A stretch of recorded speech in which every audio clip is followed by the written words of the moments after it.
Homelander from the TV show The Boys isn't just a villain, he's one of the most complex and terrifying characters on TV. But what makes him like this? In this video, we'll break down key scenes and use real psychological theories to understand his mind. As a child, Homelander was raised in a wart lab with no parents, no love, and no human connection. He had superpowers but was treated like an experiment instead of a child. He had no one to hug him, teach him right from wrong, or show him what love is. This kind of childhood neglect can have serious effects on a person's ability to connect with others later in life. There is something called as attachment theory, that is, babies need love and security from the caregivers to develop emotionally. When they don't get this, they struggle with relationships as adults. Now, what we could possibly see here is reactive attachment disorder. People who experience severe neglect early in life often struggle to form bonds. They may avoid emotional connections or even feel no empathy for others. Homelander struggles to form real emotional connections because he never learned how. He sees people as tools or threats rather than as individuals with feelings. His need for control and worship may come from the fact that he never had anyone who truly loved him as a child. Homelander loves attention. He wants people to adore him and believe he is the greatest person alive. When the crowd cheers for him, he is at his happiest. But when people criticize or challenge him, he reacts with anger and violence. This behavior possibly aligns with narcissistic personality disorder. It is a condition where one has an extreme need for admiration, a sense of superiority, and a lack of empathy. There is also something called the narcissistic supply theory, that is, narcissists need constant validation from others to feel good about themselves. When they don't get it, they feel empty and may lash out. Homelander only feels valuable when people admire him. Without an audience, he becomes insecure. He lashes out at anyone who questions his superiority, like when he kills a protester at a rally in season 3. His public image is carefully controlled, but in private he's much more unstable and needy. Now, let's look at a scene from season 2. When Homelander realizes that Maeve has been working against him, he doesn't attack immediately. Instead, he threatens her in a cold, calculated way. He wants her to feel helpless, reminding her that he is always watching. These behaviors possibly align with paranoid personality traits. Some people develop an extreme fear of betrayal, believing others are constantly trying to hurt them. Then there is also the dark triad, that is, it is a set of 3 traits. There is narcissism, that is a need for admiration,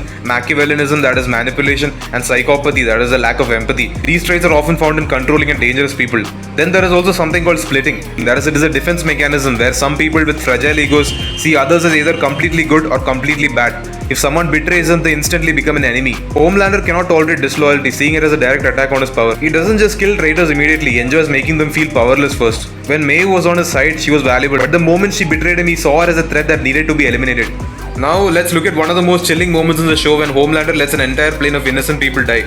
He doesn't panic or feel remorse. He just accepts it and even convinces Maeve to go along with it. What we could possibly see here is callous, unemotional traits. People with psychopathy often show no guilt or empathy for others. Then there is something called moral disengagement, when people justify their harmful actions by convincing themselves that they were necessary. Then there's something called utilitarian thinking versus psychopathy. That is, some people make cold, logical decisions in life or death situations, but Homelander's choice is about self-preservation, not logic or ethics. Here, Homelander feels no guilt about letting innocent people die. He justifies his actions by convincing himself that saving them wouldn't help his public image. His lack of emotional response to their suffering suggests a deep disconnect from human emotion. Then, some scenes in season 1 shows that Homelander had a bizarre and disturbing attachment to Madeline Stillwell. He craves her approval, acts like a child around her, and even drinks breast milk as a form of comfort. When she disappoints him, he reacts with extreme anger and ultimately kills her. What we could possibly see here is fixation theory, which was developed by Sigmund Freud. If a child is deprived of a key developmental experience like a mother's love, they may become stuck in that stage emotionally. Then there is something called transference, which is also developed by Freud. What this talks about is people project their unresolved childhood emotions onto others. Homelander sees Stillwell as both a mother figure and someone he wants to control. Homelander seeks comfort in a childish way, showing he never emotionally matured past his early trauma. He becomes violent when denied emotion, as seen when he kills Stillwell. His relationships with women often involve control and power rather than real emotional connection. Homelander is not just a villain, he is a terrifying example of what happens when childhood trauma, extreme narcissism, and absolute power come together.